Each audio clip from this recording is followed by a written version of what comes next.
तो students mensuration start करते हैं। यहाँ मेंसुरेशन में अपने पास दो तरह की ज्यामितियाँ होती हैं, एक ठोस ज्यामिति होती है और एक समतल ज्यामिति होती है। तो स्टार्ट होने जा रहे हैं मेंसुरेशन को।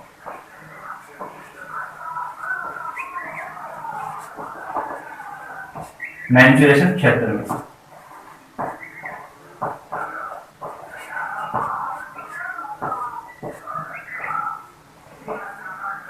क्षेत्रमिति के अंदर यानी मेंसुरेशन में अपने पास दो तरह के फिगर होते हैं, एक 2D फिगर होता है और एक 3D फिगर होता है।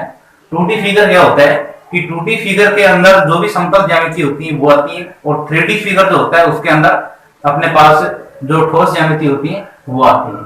जैसे अपन समतल ज्यामिति की बात करें 2D की, तो 2D के अंदर जैसे त्रिभुज है, चतुर्भुज है, बहुभुज है, वर्त है, ये सब किसके अंतर्गत आएंगे? 2D के अंदर यानी समतल ज्यामिति में आएंगे। और जो अपने पास 3D फिगर होते हैं, तो 3D फिगर के अंदर जो भी अपने पास ठोस ज्यामिति होगी वो ठोस ज्यामिति किसमें आएगी? 3D फिगर्स के अंदर आएंगे। तो 3D फिगर जैसे कौन से हैं? जैसे बात कर लेते हैं शंकु की, तो शंकु अपने पास 3D फिगर है, घन है, घनाभ है, बाल्टी है, ये सब क्या आएंगे अपने पास? ये सभी अपने पास 3D फिगर होंगे। तो दो तरह के फिगर होते हैं अपने पास, कौन कौन से?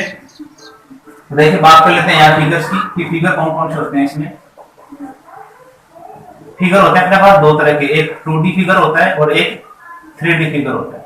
2D फिगर क्या होता है? इसमें दो डायमेंशन होती है यानी दो ही माप होती है अपने पास। 3D फिगर के अंदर तीन माप होंगे। तो 2D फिगर वो होते हैं जो भी अपने पास समतल ज्यामिति होगी,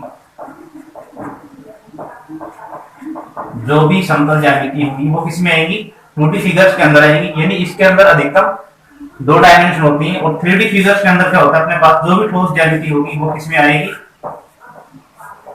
3D फिगर्स में आती है। ठीक है, यदि कहा जाए तो मतलब 2D फिगर के अंदर अधिकतम क्या निकाल सकते हैं? क्षेत्रफल निकाल सकते हैं। इसमें क्या निकाल सकते हैं? क्षेत्रफल। और इसमें क्या निकाल सकते हैं? अधिकतम आयतन निकाल सकते हैं। यानी इसके अंदर अधिकतम अपन क्षेत्रफल निकाल सकते हैं और इसके अंदर अधिकतम अपन आयतन निकाल सकते हैं। ठीक है, अब जैसे कौन कौन सी होती है समतल ज्यामितियां अपने पास? जैसे अपने पास त्रिभुज हो गया,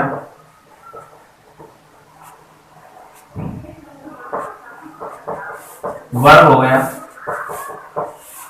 चतुर्भुज हो गया, या फिर कोई भी बहुभुज हो गया, या फिर वर्ग। तो इस प्रकार की जो भी ज्यामिति होती है अपने पास, मतलब जिनको किसी समतल के ऊपर बना सकते हैं, वो सभी 2D फिगर्स होते हैं। वो किसमें आएंगे? समतल ज्यामिति में आएंगे, यानी 2D के अंदर आएंगे। और 3D फिगर जो भी ठोस ज्यामिति है अपने पास, जैसे घन है,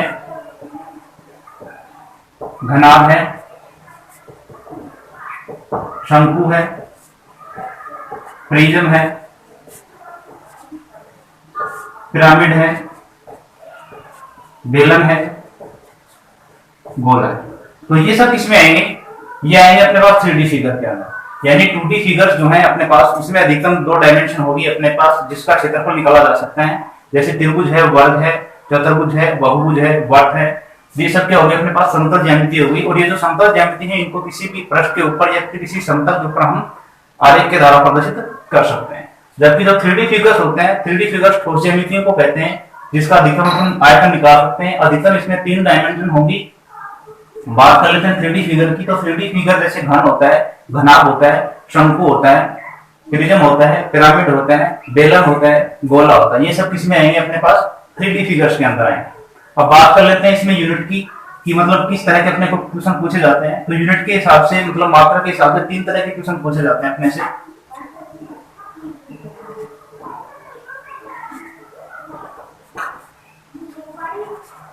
इसकी यूनिट की बात करें यानी मात्रा की बात करें, तो इसमें तीन तरह की चीजें होती हैं अपने पास। एक तो सिंगल डायमेंशन में होता है, एक अपने पास डबल डायमेंशन में होता है, और एक ट्रिपल डायमेंशन में होता है, यानी D, 2D और 3D। तो जो सिंगल डी होता है अपने पास, उसमें जो भी अपने पास विकर्ण होता है, भुजा होती है या फिर परिमाप होता है, वो किसमें आएगा? सिंगल डी में आएगा, यानी केवल एक ही डायमेंशन में आएगा, एक ही माप के अंतर्गत आएगा। यानी जो भी अपने पास क्या होगी? भुजा होगी, विकर्ण होगा या फिर परिमाप होगा। तो ये सब किसमें आएंगे? ये सिंगल डी में आएंगे, यानी एक ही डायमेंशन होती है इनकी। और जो 2D फिगर्स होते हैं इसमें दो डायमेंशन होती है, तो इसमें क्या आता है अपने पास? क्षेत्रफल आता है। और 3D फिगर्स के अंदर 3 डायमेंशन होती है, इसमें क्या आएगा अपने पास, आयतन आ जाएगा। क्या आएगा, आयतन आ जाएगा। अब जो भी आपके पास सिंगल डी है, मतलब भुजा विकर्ण या फिर परिमाप है, ये आपको एक डायमेंशन में मिलेगा, यानी ये तो या फिर आपको मिलेगा सेंटीमीटर में, या फिर मिलेगा मीटर के अंदर, या फिर मिलेगा आपको इंच के अंदर। यानी ये सब सिंगल डी में यानी एक ही बार इसमें माप यूज होती है, और 2D के अंदर यानी क्षेत्रफल के अंदर 2 बार अपने पास माप यूज होती है। तो इसमें जैसे अपने पास जो भी माप होगी वो किसमें आएगी, वर्ग सेंटीमीटर में आएगी, यानी सेंटीमीटर स्क्वायर में आ जाएगी, या फिर किसमें आएगी, वर्ग मीटर में आ जाएगी, या फिर किसमें आ जाएगी, वर्ग इंच में आ जाएगी। और जो 3D होता है अपने पास, यानी 3 डायमेंशन युक्त जो भी अपने पास निकालेंगे, यानी आयतन होगा, वो आयतन अपने पास किसमें होगा, यानी इसमें डायमेंशन होगी वो 3 बार यूज होगी, 3 बार कैलकुलेट की जाएगी, 3 बार गुणा होगी इसमें। तो ये किसमें होगा, या तो अपने पास घन सेमी में होगा, या फिर घन मीटर में होगा, या फिर घन इंच में होगा। तो इस प्रकार से इनकी माप व्यक्त करेंगे। ठीक है, जैसे क्षेत्रफल आयतन लेंगे तो लंबाई गुणा चौड़ाई हो जाएगा, तो इसमें 2 बार अपने पास माप यूज हो रही है, लंबाई गुणा चौड़ाई, यानी सेंटीमीटर और सेंटीमीटर दोनों को गुणा करेंगे तो सेंटीमीटर स्क्वायर हो जाएगा। ऐसे ही जैसे किसी वर्ग की बात करें या फिर क्षेत्रफल की बात करें त्रिभुज में, तो त्रिभुज का क्षेत्रफल हो जाएगा आधार का 1/2 गुणा आधार गुणा ऊंचाई, तो एक बार आधार की लंबाई हो जाएगी और एक बार उसकी हाइट हो जाएगी, दोनों को गुणा करेंगे तो मीटर स्क्वायर में हो जाएगी। इसी प्रकार जैसे जो आयतन होता है अपने पास, तो घनाभ की आयतन की बात करें तो लंबाई गुणा चौड़ाई गुणा ऊंचाई हो जाएगा। तो उसमें क्या होगा, अपने पास 3 बार माप यूज हो रही है, तो क्या करेंगे, उसको 3 बार गुणा करेंगे। अगर सेंटीमीटर में होगी तो कितनी बार हो जाएगी, 3 बार, और मीटर में होगी तो कितनी बार हो जाएगी, 3 बार। यानी कि या तो घन सेमी में, या घन मीटर में, या फिर घन इंच में होगी। ठीक, तो इस तरह से इनकी क्या होगी, अपने पास माप होंगे।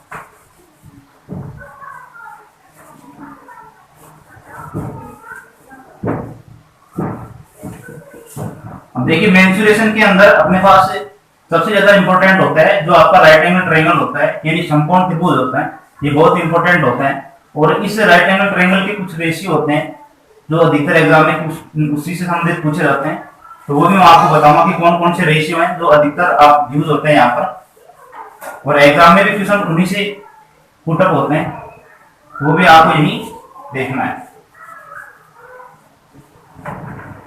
फिर उसके बाद में जैसे अपने पास जो भी फिगर होगा, प्रत्येक की एक एक के बारे में अपन बात करेंगे कि इस फिगर को कैलकुलेट कैसे करेंगे। जैसे फर्स्ट में त्रिभुज पढ़ेंगे, उसके बाद में वर्ग पढ़ेंगे, उसके बाद वर्ग पढ़ा, उसके बाद में चतुर्भुज पढ़ा, उसके बाद बहुभुज पढ़ा, फिर ठोस ज्यामिति में 3D के अंदर शंकु पढ़ेंगे, घन पढ़ेंगे, घनाभ पढ़ेंगे। तो एक एक का नंबर एक एक बार लेंगे। तो देखिए सबसे पहले यहाँ पर राइट एंगल देख लेते हैं एक बार कि राइट एंगल क्या होता है। कि ऐसा त्रिभुज हो जिसमें एक कोण क्या हो, अपने पास 90 डिग्री का हो। ठीक है, तो एक कोण यहाँ पर अपने पास 90 डिग्री का ये हो गया।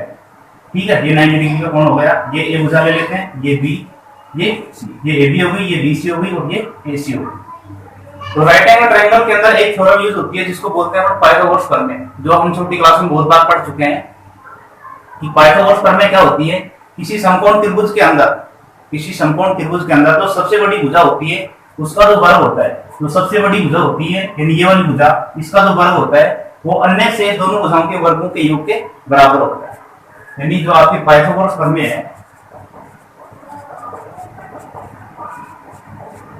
पाइथागोरस प्रमेय ये क्या कहती है, ये कहती है कि किसी समकोण त्रिभुज में जो सबसे बड़ी भुजा होती है उसका जो वर्ग होता है वो अन्य दोनों शेष भुजाओं के वर्गों के योग के बराबर होता है। यानी जो सबसे बड़ी भुजा होती है वो क्या होती है, आपका हाइपोटेन्यूज वर्ग होता है, कर्ण होता है आपका, और अन्य दोनों शेष भुजाएं कौन सी होगी, ये आपका आधार हो गया, यानी इसको अपन बेस बोलते हैं। ये लंब हो गया आपका, उसको क्या बोलते हैं, परपेंडिकुलर बोलते हैं। ठीक है, तो सबसे बड़ी भुजा मतलब हाइपोटेन्यूज का जो स्क्वायर होता है वो शेष दोनों भुजाएं यानी कि बेस और परपेंडिकुलर दोनों के स्क्वायर के योग के बराबर होता है। यानी पाइथागोरस प्रमेय को हम यहाँ से कह सकते हैं कि जो आपका हाइपोटेंशियल का स्क्वायर होता है वो आपका बेस के स्क्वायर और जो आपका परपेंडिकुलर के स्क्वायर के बराबर होता है।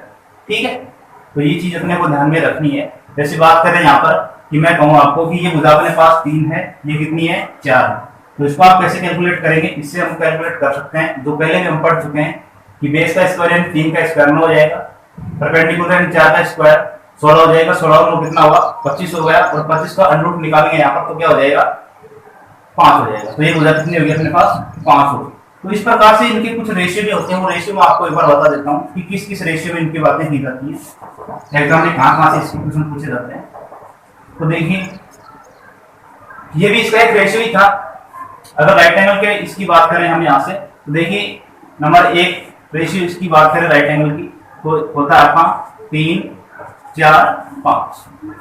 रेशियो होता है 3 4 और 5, यानी सबसे बड़ी भुजा अगर आपकी 5 है तो अन्य दोनों शेष भुजाएं आपकी 3 और 4 होगी, या फिर इसका कोई भी एक क्या होगा, गुणज होगा। जैसे ये 9 है तो ये कितनी हो जाएगी, 12 हो जाएगी, ये कितनी हो जाएगी, 15 हो जाएगी।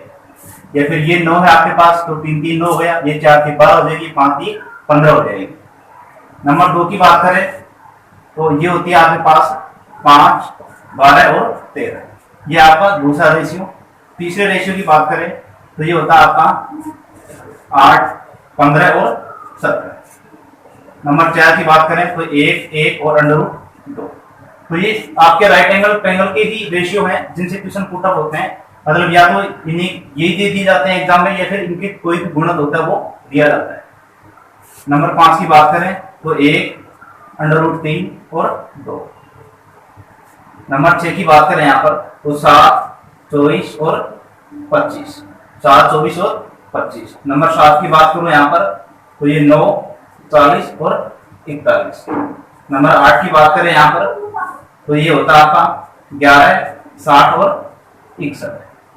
यानी इस प्रकार से इनमें संबंध होता है कि इन्हीं का रेशियो जो होता है वो एग्जाम में आपसे अधिकतर पूछा जाता है कि राइट एंगल ट्रायंगल के अंदर जैसे इसकी बात करें तो जैसे सबसे बड़ी भुजा अगर आपके पास 61 है तो ये कितनी होगी आपके पास, इसमें से एक 60 हो जाएगी और एक कितनी होगी, 11 होगी। ठीक है। यदि दूसरे इसकी बात करें हम यहाँ से तो कहते हैं कि मतलब एक भुजा आपके पास कितनी है, 10 है, दूसरी कितनी है, 24 है। यदि ये भुजा आपके पास 10 है और दूसरी आपके पास 24 है तो तीसरी भुजा बताओ। तो देखिए अगर आपको रेशियो याद है कि 3 4 5 5 12 और 13 8 15 17 ये सभी रेशियो अगर आपको याद है तो क्या करेंगे आप, इनको आप वैसे लिख लीजिए कि जैसे आपको पता है कि ये इससे संबंधित हो रहा है, मतलब इसका गुणज हो रहा है, तो आप लिखिए 5 12 और 13। ठीक है। अब इसको चेक कर लीजिए आप कि आपको दो भुजाएं दे रखी कितनी कितनी, 10 और 24, 10 और 24। तो देखिए अगर ये इसका दोगुना होगा, यहाँ पर ये इस रेशियो का दोगुना है, ये भी इसका दोगुना है, तो ये भी तीसरी भुजा होगी वो भी इसका कितना होगी, दोगुना होगी। तो ये कितनी हो जाएगी, 26। तो जो आपका हाइपोटेंशियल होगा वो कितना होगा, 26 हो जाएगा। लेकिन ये ध्यान रखना आपको कि ये यूज होगा रेशियो किसमें, केवल राइट एंगल ट्रायंगल में ही यूज होगा, इसका आपको विशेष ध्यान रखना है। ठीक। अब देखिए इनका जो मल्टीपल है वो मल्टीपल भी एग्जाम में पूछे जाते हैं, कि ऐसा नहीं है कि जो रेशियो है सभी इन्हीं से क्वेश्चन हो जाते हैं। तो देखिए जैसे अगर आपको दे रखे हैं, जैसे ये रेशियो है, एक समझा देता हूँ आपको कि 3 4 5 ये आपको रेशियो दे रखा है। ठीक है। तो इसका मतलब कैसे पूछा जा सकता है आपसे कि अगर ये 6 है, ये कितनी है, जैसे इसका दोगुना पूछा जा सकता है। अगर ये 6 है तो ये कितनी हो जाएगी, ये 4 गुनी 8 हो जाएगी, ये 5 गुनी 10 हो जाएगी। अगर इसका 3 गुणे की बात करें तो ये 3 3 9, ये 3 चौक 12 हो जाएगी और ये 3 पंजो 15 हो जाएगी। कैसे क्वेश्चन होंगे, आपको कहा जाएगा कि मतलब एक समकोण त्रिभुज के अंदर एक भुजा 15 है, दूसरी भुजा कितनी है, 12 है, तो तीसरी भुजा बताओ आप। तो तीसरी भुजा बता सकते हैं क्योंकि ये 5 का 3 गुना हो रहा है, ये इसका 3 गुना हो रहा है, तो ये कितना गुना होगा, 3 गुना। आगे और भी कर सकता है, जैसे इसका 4 गुना है तो ये सारी भुजाएं कितनी गुना होगी, 4 4 गुना हो जाएंगी। 4 3 12 हो जाएगा, ये 4 चौक 16 हो जाएगी और ये 5 और 20 हो जाएगी। इस प्रकार से पूछा जा सकता है। या फिर आपको ऐसे दिया जा सकता है कि ये जो भुजा आपके पास ये 3 √2 है तो ये कितनी हो जाएगी, 4 √2 हो जाएगी और ये कितनी हो जाएगी, 5 √2 हो जाएगी। तो इनमें से कोई दो भुजा दे देगा, जैसे 4 √2 5 √2 है, तो तीसरी भुजा आप बताओ। तो क्या करेंगे, आपको पता है कि 4 5 आपके पास रेशियो आपको पता है, तो आप डायरेक्ट इसको निकाल सकते हैं। या फिर किससे निकालोगे, आप पाइथागोरस प्रमेय से इसको निकालोगे, जो आपके पास ये फॉर्मूला है।